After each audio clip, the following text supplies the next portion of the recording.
करते हैं ज़रूरत पार्ट 1। ज़रूरत एक बदशक्ल और काले कलोटे पहलवान की इबरतनाक कहानी, जिसे अपने लिए गोरी चिट्टी और खूबसूरत औरत की तलाश थी जो उसके लिए गोरे गोरे गोल मटोल से बच्चे पैदा कर सके। वो गोरियों के पीछे भाग रहा था और एक काली उसके पीछे थी।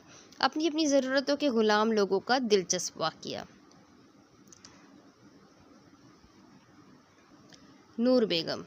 नूर बेगम के चेहरे पर नाम को नूर नहीं था। शायद माँ बाप ने भी इस काली कलोटी का मजाक उड़ाने के लिए उसका ये नाम रख दिया था, या फिर जैसा कि कहा जाता है, औलाद गोरी हो या काली, माँ बाप के लिए वो चांद का टुकड़ा होती है।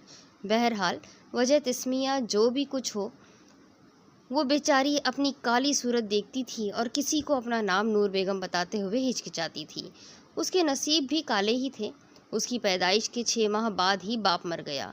माँ उसे ताने देती